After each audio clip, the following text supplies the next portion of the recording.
What I've got for you today should be an amazing series of StarCraft 2. It's time for a best of 5 of Zerg versus Terran between two absolute channel favorites. Spotting right here in the top left-hand corner, we have the man who many consider to be the greatest StarCraft 2 player of all time.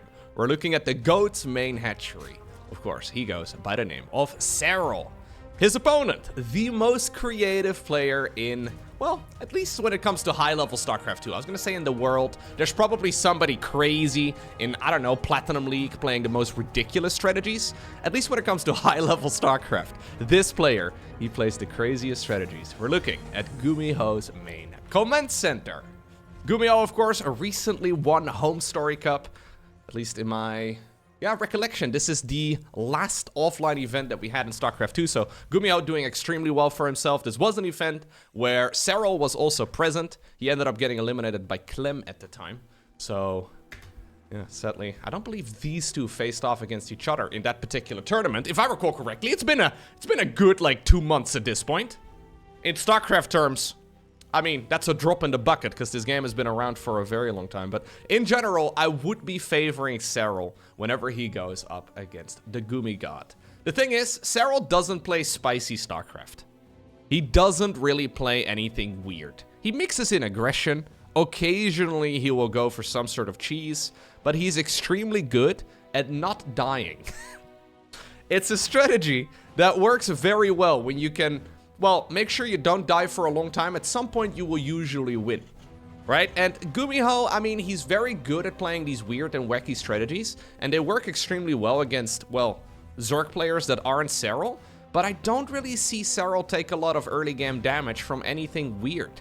Occasionally, especially against Clem, he does struggle against the most standard builds from Terran. So say, for example, Hellion Banshee. That's one of those things we see pretty much every single Zerg versus Terran.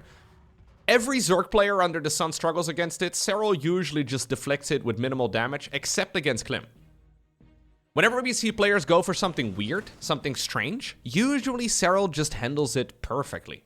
Even if it's builds that we haven't really seen in a really long time, he always seems to know exactly what needs to be done. So, if I have to pick a favorite here, I am gonna lean to Serral. But we'll have to find out together exactly what ended up going down between these two. It is a best of 5 series. So that means we should have a good bunch of games and hopefully a little bit of variety as far as strategies go.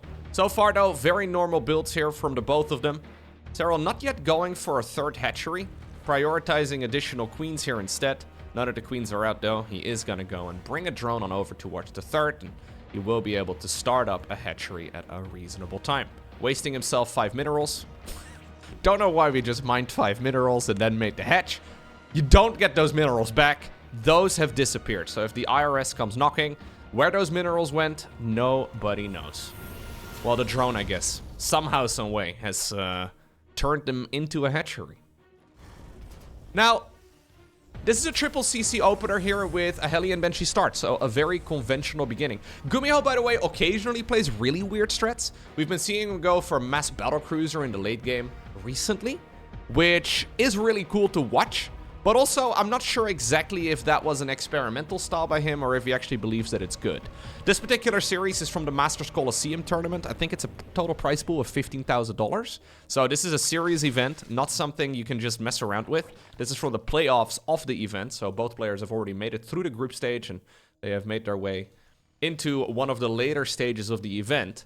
And that means you are playing serious StarCraft now. Occasionally, we will still see weird stuff here. But we should really only ever see builds that, quote-unquote, work.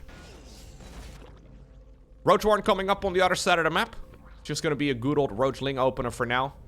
Serral did get the Zergling speed, so none of that stuff that Dark has been going for, where he goes really quick third hatchery, and then he delays Zergling speed until like minute 10. At least it doesn't seem to be a priority at all. What's nice though about this setup is you can block this area with queens or roaches pretty easily, and then most of the damage can really only come from the left side here. 2 drones go down. A little bit sloppy there, actually. Quick armory, so yeah, he cancels that upgrade. He was assuming there will be an Overlord flying in, but the Overlord is already gone. Looks like the Viking took care of it. Okay, I thought it was an armory because we are going to go ahead and do a Hellbat push, but it's because we're playing Mech. Okay, So this is exactly what I was trying to describe. This is GuMiho playing something that's... I mean, it's a bit of a flanker build, you know? It is good, but it's not considered to be the very best. It is not really considered to be the go-to playstyle in any matchup right now. But it's still something that wins games all the time. Generally, though, I see Serral just look at these sort of build orders and dismantle it. This looks like it's going to be a Cyclone-based one, considering the fact that he's going for the armor upgrade first. Most of the damage comes from the lock-on ability of Cyclones. So, since it's a lock-on ability, abilities in StarCraft 2, spells in StarCraft 2, they don't benefit from upgrades or attacking upgrades. Thor! Oh, snap, we're doing a double Thor drop? I think we are gonna go into, yeah, we are gonna go into Cyclones eventually. But this is GuMiho opening up with a double Thor drop. I don't know how that works. I mean, it can work wonders. Keep in mind that this is a quick triple CC opener, so this is by no means the fastest possible Thor. We should start up a couple medevacs, though. Yep, there we go. He's gonna be able to fly them across the map. I guess you can get some valuable traits. It's not really going to kill any drones, I don't think, but it will maybe open up the door for the aliens to fly in. Maybe you can use it as an opportunity to snipe a bunch of roaches, get some reasonable traits out on the queens. Yeah, I guess if you keep the Thors around, if you keep the Thors around for long enough, you can get an awful lot of value. Medevacs are a little late to the party. Yeah, we're gonna boost, pick up, go across the map. Maybe we're just going Overlord hunting? We'll have to keep an eye out. There's not a whole lot of vision in this section of the map. There's the upgrade for the Cyclones. Couple siege tanks here on the back of it. I don't think Serral had a glimpse of this move out. So good zoning here by GuMiho, actually clearing himself a path. And even though Serral is in a good, comfortable position here, I think this is the first time that he realizes he's not playing against Bio-Terran. Or at the very least, this is the first time that he realizes he's playing against something a little bit weird. Immediately we see a Hive together with a Spire. Looks to me like Serral wants to go Brute Lords. I mean, these Thors can actually, like, if you keep these medevacs around and you pick them up, yeah, you can actually deal quite a bit of damage. Hellbats in the meantime, I mean, that hatchery was, of course, cleaned up. We're gonna start working on the mineral line next. Hellions are not necessarily an important unit here when it comes to playing Terran Mech. Terran Mech is usually bottlenecked mostly by the amount of gas. So we see more queens going down. Wait, he lost one? Hold up right now, Gumi. Oh no, he was just not paying attention. Yeah, he must have lost the medevac and then he decided to just let the other one die. Okay, that's a little bit sloppy. I guess he must have been focusing his attention on the Hellbats.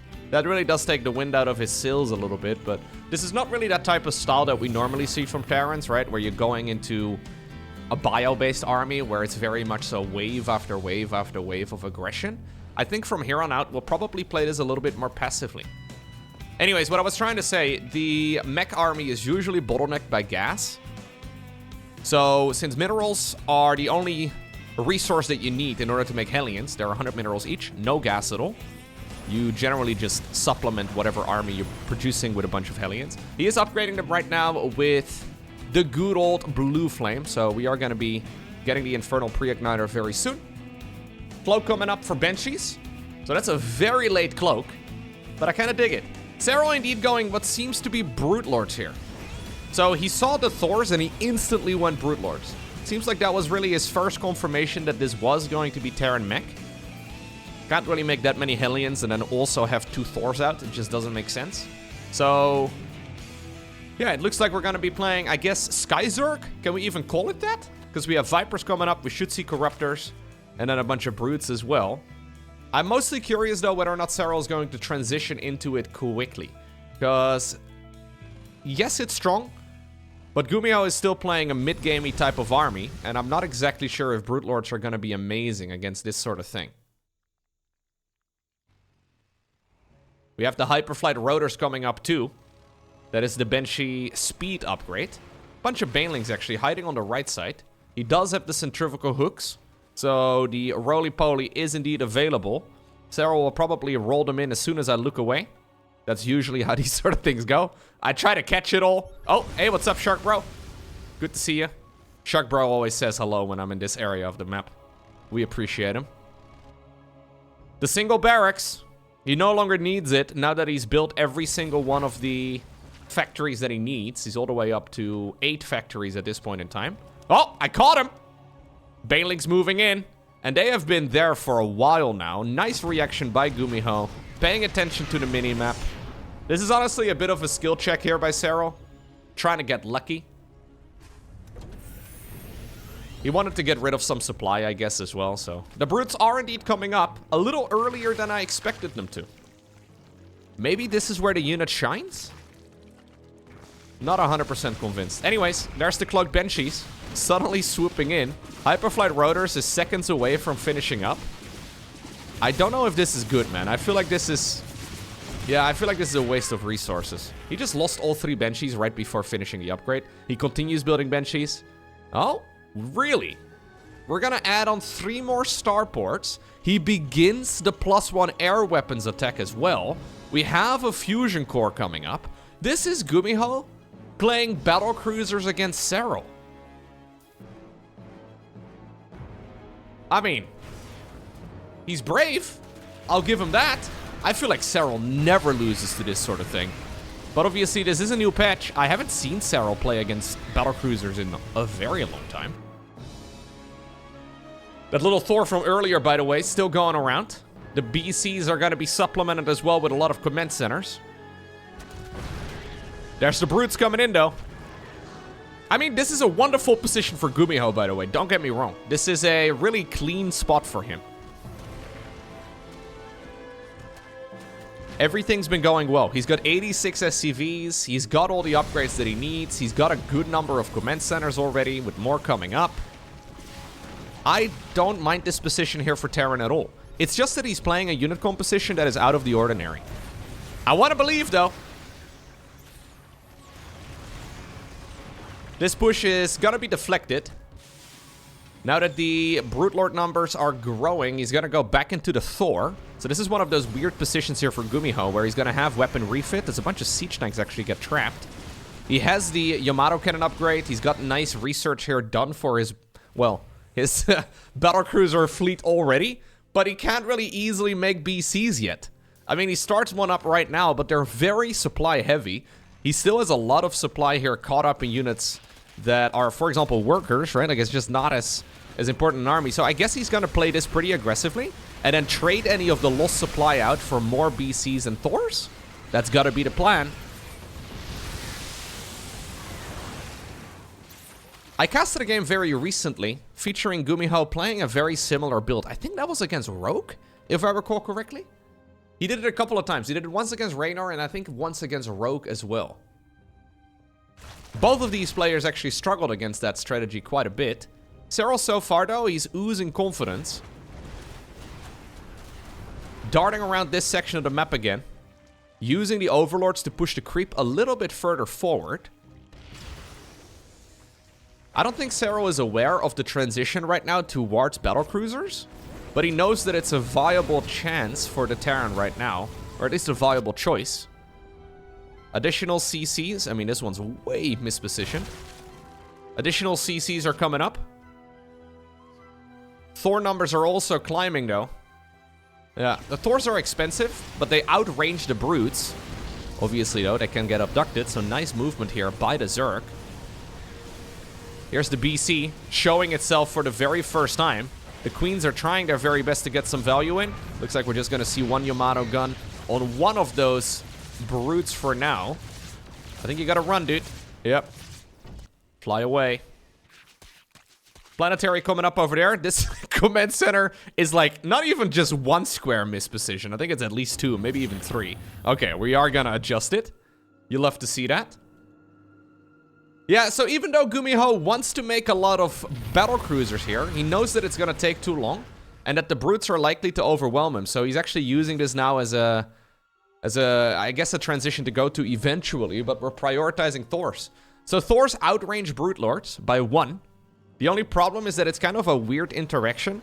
If it's like 10 Brute Lords versus 10 Thors, the Thors do win on open terrain. But obviously if the brutes are kind of fighting over like a little crevice and You know, they throw their Broodlings onto the ground and the Thors kind of start derping against each other on a ramp because they're so big and bulky. It's difficult for the Terran really to find an engagement, and suddenly sometimes the Brutes are way more effective than you would expect them to be. Nice movement here, though, with the leftover ground units. Serral not eager to max out on just flying troops or trying to make the biggest and baddest army. GuMiho is trying to make one death ball. Serral seems to always have, like, a good chunk of his supply caught up in units that can counterattack and, well, for example, deny expansions, like these Zerglings have done over here. The base in the top right, though, will probably be next. Although I don't believe, yeah, Serral is sending an army in that direction just yet.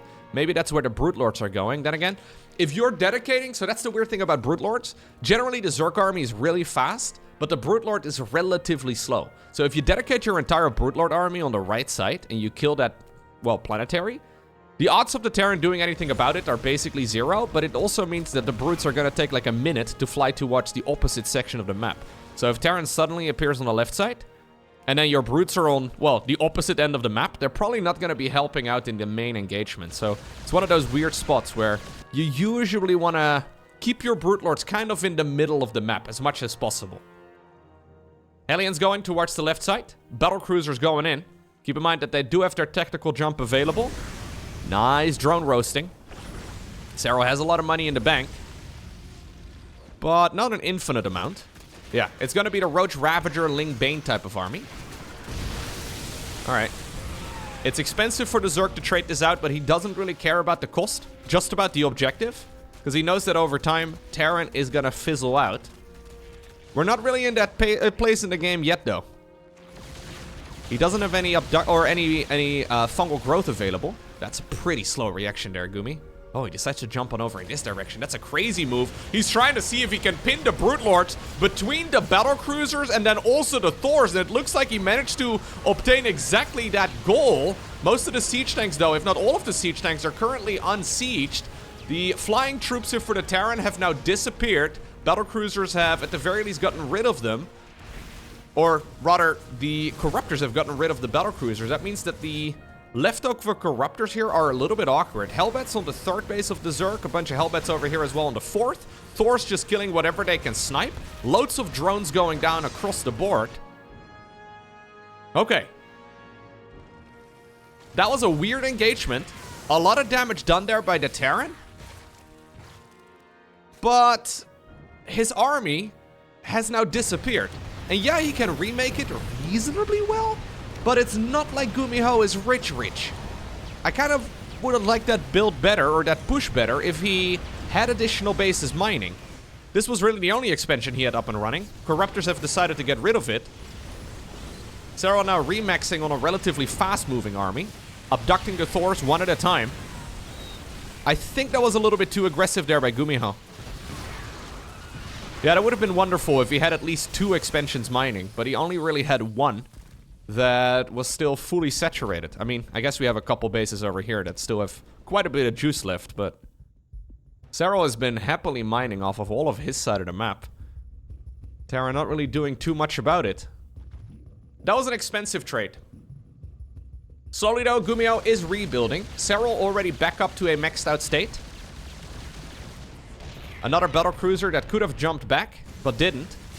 Hellion run-by is going to roast a few more drones, but now we're kind of at the state in the game where Serral doesn't really need that many drones anymore. I think about 60 workers here for Zerg is good. Again, Serral's not rich, but he's richer than GuMiho.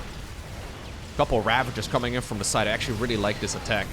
The BCs decide to jump onto the Broodlords once more. That means that the Brutes are not going to go home. But the Ling Roach Ravager army is trading out very nicely. That was expensive though for Serral. I think he actually was hoping he was going to be able to deny his base somewhere. But those reinforcements from GuMiho did show up at the perfect time. And he is in the meantime launching a counterattack towards the top section of the map. This base has been denied here. Zerglings still burrowed underground. Hatchery goes down though, and that means that Serral doesn't have much income anymore of his own. The BCs have used tactical jump just now, trying to catch up with those Brutes, so they're not going to be able to get to safety now. Although there is a Thor on the ground shooting away at those Corruptors, so it looks like we're going to be okay. Additional Cyclones are coming up now here for GuMiho. Tacking all the way back down. But I don't mind it. One of the hatcheries was easy to kill right here for GuMiho, but he didn't know. He could have easily sniped that base on his way out. Oh, Serral just sniping anything, man. Getting so many of those Ravens as well. I'm excited to see GuMiho play Ravens and Sky Terran here in general, but I feel like it's all a little bit suboptimal. Quite a bit of room for improvement in my mind. It's a shame he didn't scan the bottom left corner, or at the very least check with a unit, because this base could have easily been killed. We'll probably see a bunch of drones move on over in that direction, and maybe that's gonna spoil the surprise. We do now have a round of infestors as well, and they do have Neural Parasite. I saw it researching earlier. If these siege tanks or Thors change side, GuMiho is going to be in a world of trouble. Keep in mind that GuMiho doesn't have a ton of orbitals. Like, yes, 6 orbitals is pretty good, but it's not like the norm as to what we see in the late game with Bio Terran. Serral has killed quite a healthy chunk of those command centers already, so scans are there, but he can't be scanning all the time. That's why we're getting Ravens out instead.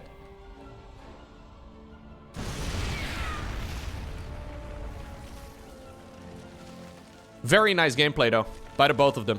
I think overall, Serral is progressing a little bit cleaner. But, I mean, he had a very large bank. He had, like, what, 4,000 minerals, 3,000 gas not too long ago? It's now basically been entirely drained. GuMiho also doesn't have much money anymore. A little bit less supply, but neither player really has a ton of stuff.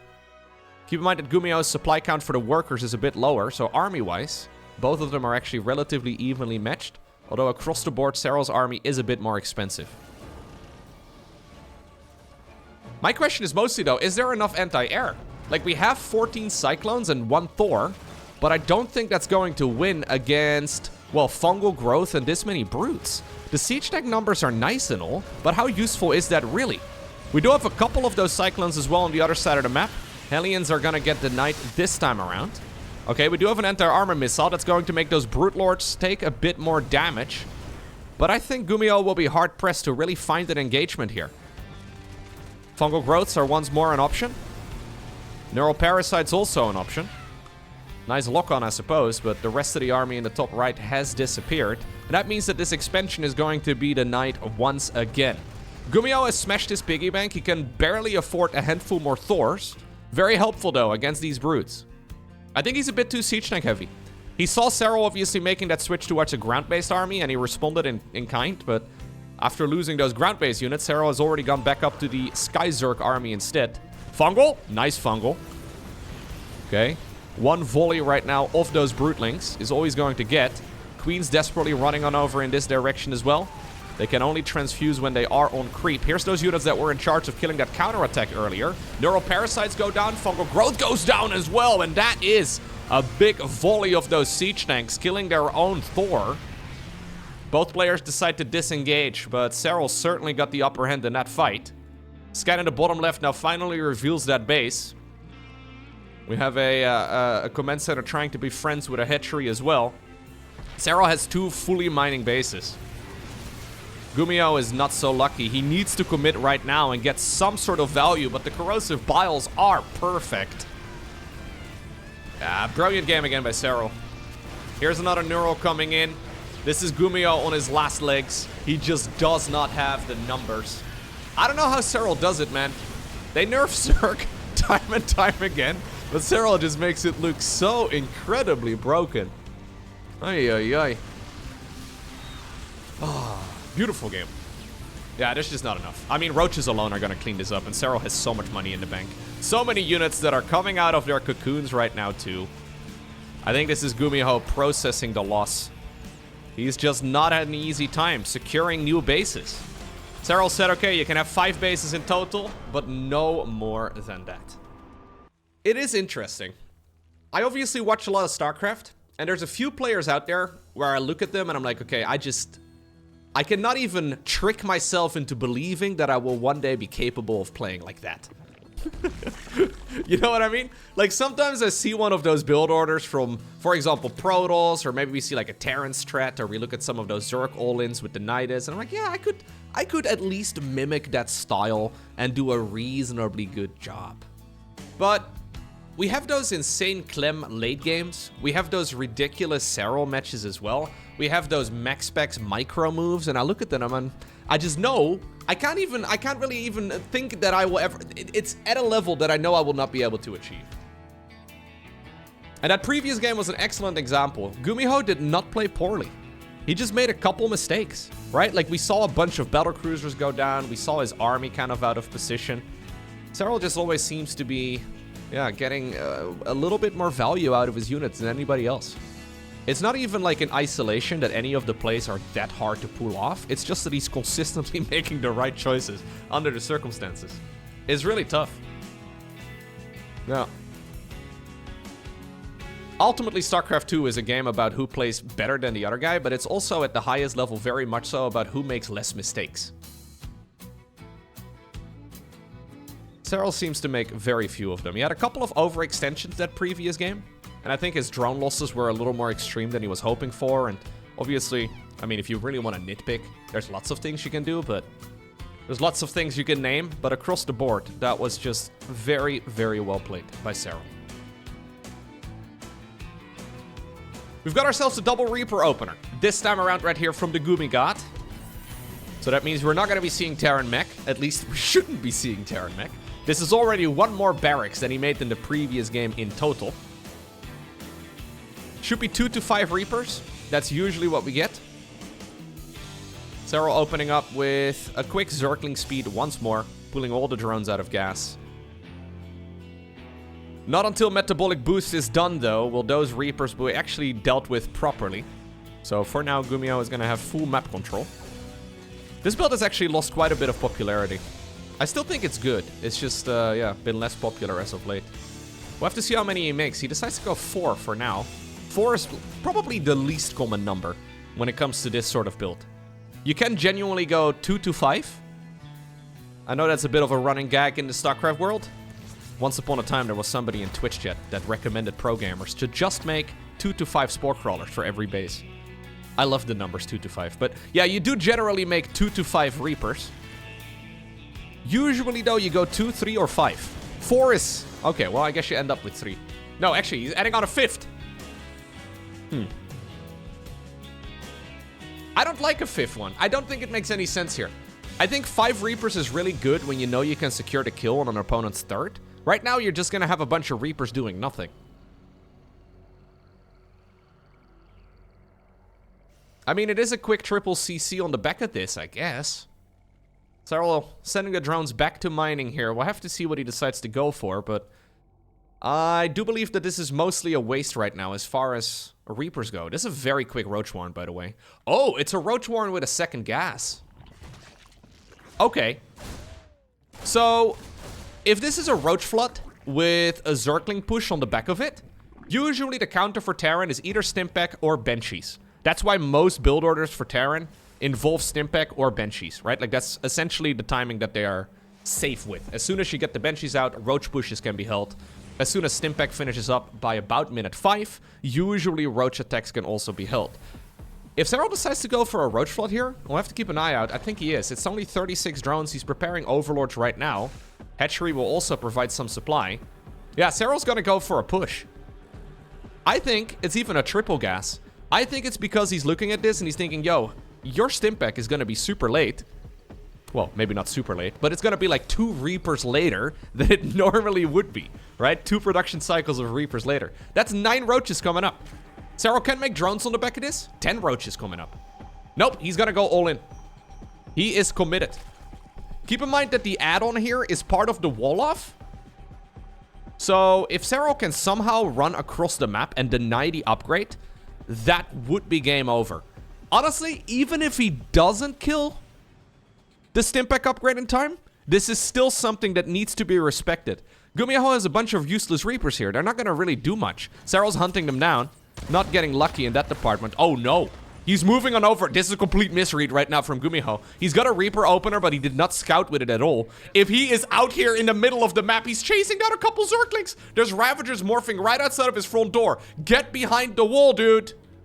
Well, at least Stimpak is done, so that's something. If there is a way to win this game, it is with Stimpak, but now the units get surrounded. I think GuMiho actually was totally fine here if he would have been sitting behind the wall. Those Zerglings were 100% bait. Low HP Roaches get morphed into Ravagers. Keep in mind, there's no medevac out yet, so any Stimpack right now is expensive. SCVs pulled away from their mineral lines to try and see if they can repair the wall up in time. Instead, they spend up a little bit of time here repairing each other. That's a little bit excessive. I mean, the third CC is really nice. This is super committed by Serral. GuMiho can lose like 20 SCVs and still be ahead. That's the power of the mule here. But my question is mostly whether or not he is even going to survive this. There are so many links going across the map right now. Yeah, I mean, that's already 20 SCVs right there. Serral not giving up on this, by the way. I think historically Serral would have gone back to droning by now. And maybe he will. But he's smelling blood in the water. And he wants to get a quick 2-0 in the series. Yeah, we play an epic macro game in game number 1. Looks like in game number 2, we are just trying to get it over with. That's a tilter of a game right there, by the way, for GuMiho. So Serral did not quite have the timing to the nice Stimpack. But GuMiho just didn't know what was going on. So, here's the thing, right? GuMiho opening up with 4 Reapers, or I guess 5 Reapers in total. He had 4 Reapers there when Zerg came across the map. It really means that you can scout the Zerg bases very thoroughly. Here's the thing, though. Even though he had all the tools to scout, he decided not to because he's playing against Serral. And what are the odds of Serral going for a Roach Ravager Link Flood? When's the last time you've seen him play that? So, GuMiho mostly playing the player there rather than the matchup. And I think normally that's quite a good play.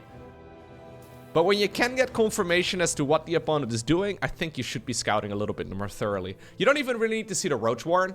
Just seeing the timing of 2 additional gases is huge. Just having a little bit more vision. GuMiho just decided to assume that this was going to be a normal follow-up from Serral after the Reaper opener. And yeah, it turns out it wasn't.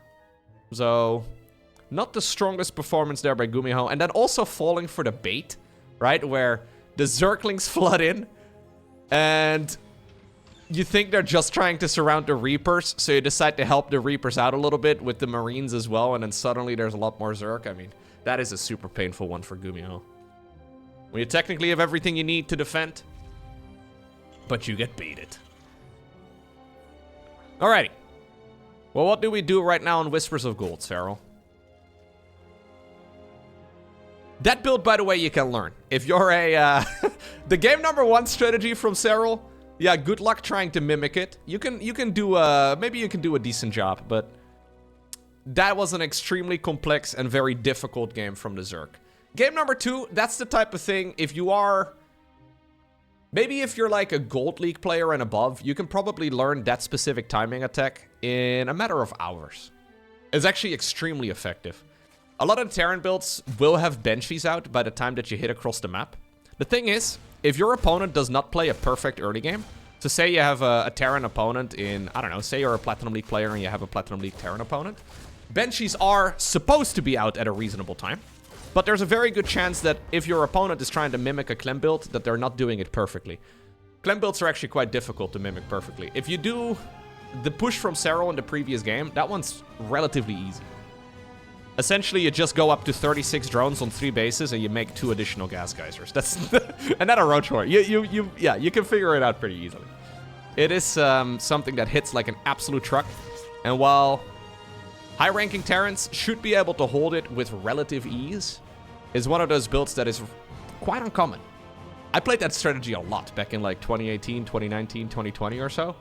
And it was very popular at the pro level at the time, so Terran players kind of got a lot of practice against it. But these days, we rarely see that push at this level of StarCraft. And it's one of those things that a lot of Terrans are going to be unpracticed against at the very least.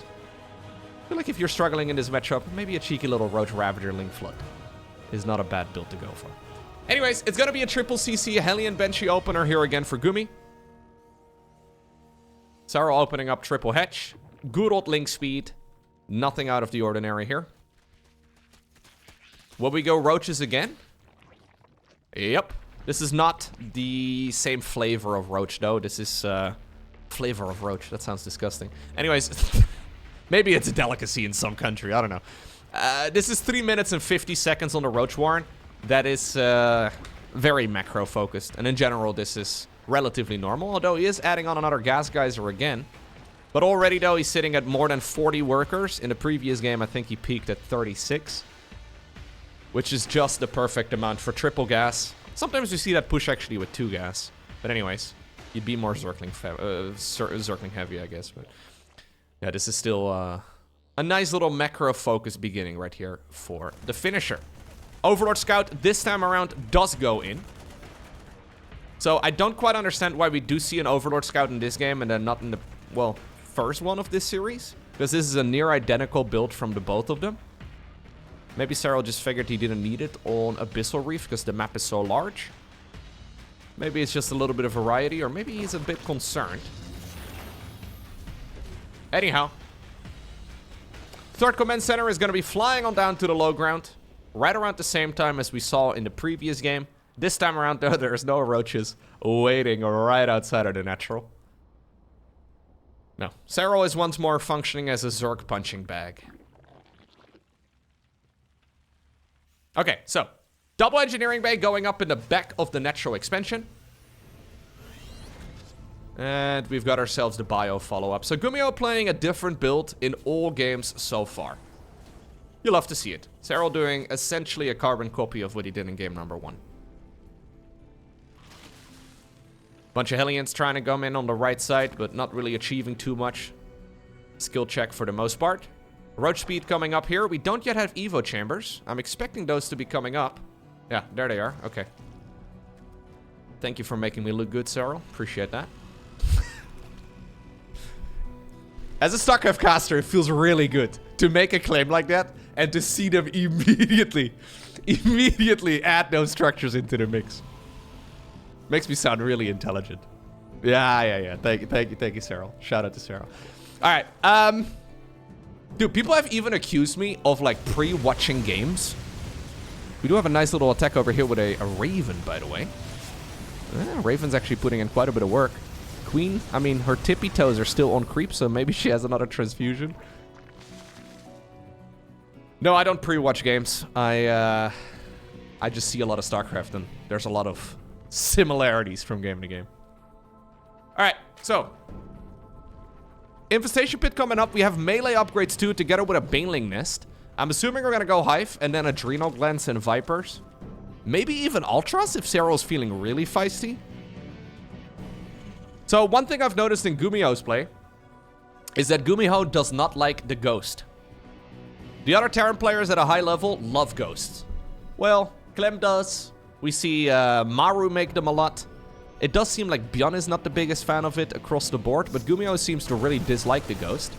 And the thing about the Ghost is that it isn't just good against the Zerg late game in general, but it's also shutting down a lot of Zerg play and a lot of Zerg late game strategies just by existing, right? So, for example, Ultras in general, kind of a garbage unit if Terran is playing a normal build. So if Terran is going Ghosts, Ultras are really, really bad units to go for. But if you're not usually gonna go Ghosts, or at least you go for a very delayed variant of it, maybe Ultras can actually catch you off guard. We'll have to see. Hive is just about to finish up. This is still pretty quick, of course. We're not even 8 minutes in. +2/+2 starts up here for the GuMiGod, who is a fan of Marines. A lot of Marines. We're making 12 of them at a time. He is on 8 Rex. 4th Command Center on the back of this, but this is an 8 Rex, effectively all-in here by Gumi. I don't really want to call it an all-in. It's more or less just a very committed attack. Serral now making as many Banelings as he can afford. Not all of the siege tanks are sieged up. And that was not quite the perfect control right there for GuMiho. Although it does seem like this push is still scary enough, though. Reinforcing Banelings are now available. 1-1 finishes up as well during this engagement for Serral. And I think there's just enough Zerg, isn't there? He needs to be careful. We need more Banelings here on the back of this, but... lucky here for GuMiho, though. He did make a 4th Command Center, and he did start up 2-2. Sometimes Terrans commit super hard into this attack, and they just don't get those upgrades going at all, and they find themselves just slowly bleeding out over the remainder of the game. Not the case here.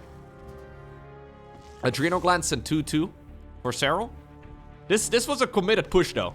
So it's one of those things with an 8 Rex. You delay your 4th command center, and it means that you need to deal some sort of damage to justify it. GuMiho doesn't have any additional SCVs. He's only sitting on 66. Yeah, his upgrades are a little bit quicker, but these aren't super fast by any stretch. And Serral is already at Hive Tech. Honestly, Adrenal Glands alone, a couple of Vipers, are going to be amazing.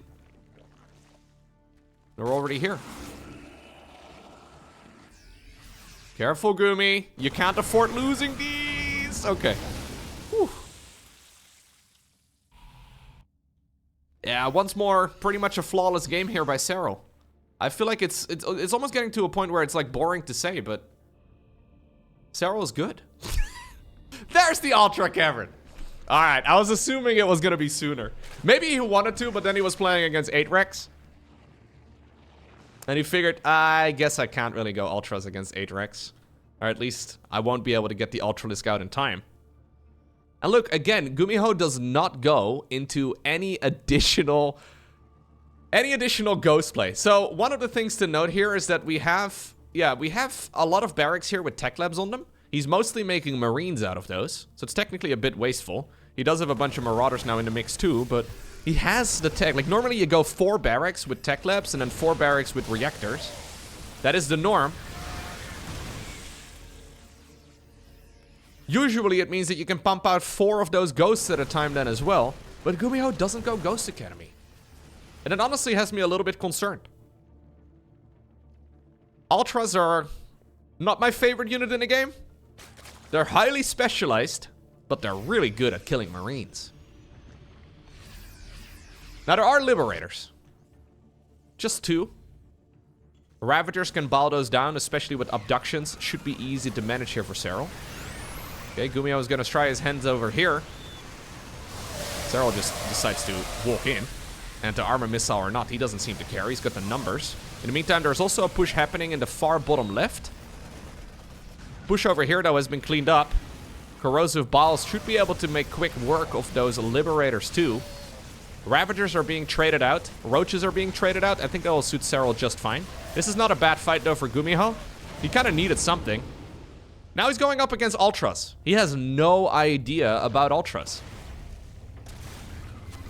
Honestly, that's a bit concerning. Barra bombs here as well to secure the kill on this one. That's really the only good thing here that GuMiho has against Ultralisks. This is the first game in 2025 where I'm getting excited to see Ultras. I've seen a lot of games getting thrown because Ultras are being made, but I think Ultras are actually going to seal the deal here. Maybe. Second starport coming up too. We're just not going into any sort of... Alright, well here we go. We're just not gonna go into any sort of proper ghost play. Keep in mind that the Ultra is now a little bit slower. This upgrade has been nerfed a bit. Not exactly sure why. I genuinely, like... it okay, I'm not gonna start a rant. But... they did make a few last-second adjustments with the new multiplayer balance patch as far as Ultras go. Still no Ghost Academy, man. He has just refused... oh, no, he has a Ghost Academy. What? We have a Ghost Academy, Gumi? He just built it. I didn't notice it on the production tab at the time, but he's not using it. Gumi, oh, God. Is he going full Beyond? He's like, hold my beer. I don't need this. I don't need Ghosts. I can just kill them with Marauders. Okay, well, you know what? So far, it's actually going pretty well. I would like to revise my opinion on Ultras being good against Bio. Even without Ghosts. I still kind of hate them. Yeah. Yeah, no, I still think they're kind of garbage. As a matter of fact, I think Serral right now is kind of regretting the idea of going Ultras too. He is pushing in the meantime, though, on the left side. And this is a hell of a lot more effective than an entire army in the top right-hand corner of the map. Yeah, I think that justifies going Ultras. Would have been better, though, to just make Ling Bane instead. A couple macro hatcheries. Oh, Serral's doubling down. Liberators are still kind of nice, though. Ooh, good control right there by GuMiho. But this is a fight that he really couldn't lose. Losing that many SCVs, 22 of them right now in total. I mean, he does strike back and kill a hatch in the top right, but... Yeah, even though the Zerg losses are way bigger, Serral has got a ton more income. If we look at the income over the last 10 minutes, it's becoming even more extreme as time goes on.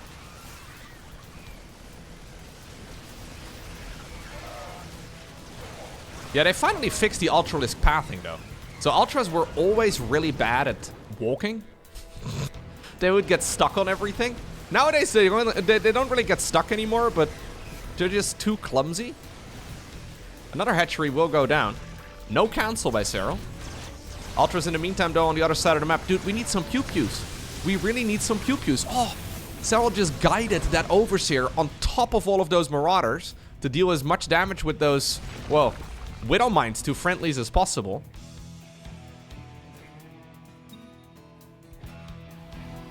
I can't believe we don't see a single ghost.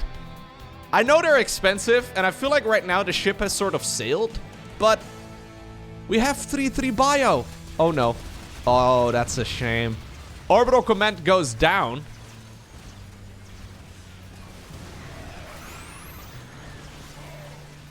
Yeah, I mean, without ghosts, I don't see how you're gonna deal with this. I mean, it's kind of working. The thing is, right? This is GuMiho not losing the game, but it's also by no means him winning the game. Like, if you think about StarCraft 2 in terms of win conditions, there is no win condition for him here. Like, we're sort of not dying, I guess. But Zerg has a bigger income. They have really good upgrades. They have pretty much, well, all bases that they wanted. Sure, you've struck back and killed an expansion over there in the bottom left, but this is slowly fizzling out. You need some sort of valuable traits. And this is the type of army that's just not ever going to get crazy traits. Unless Zerg overextends on a planetary. Serral does not. Baits the entire army towards the left side of the map, then strikes on the right. And that is GuMiho's economy even further down the gutter. Corrosive Balls are still going to be good. That is Serral's anti-air, apparently. A couple of clumped up Liberators there. Parasitic Bombs as well, all around. Medivacs not really able to heal. Liberators get sniped by the Biles. Ultras covered in Dorito dust or not. They're going to be chasing down whatever they can hit. Incredible series by the finisher. He shows us once more why he's considered to be the greatest player of all time. He's looked a little human over the last few months, but Serral seems to be back in full force.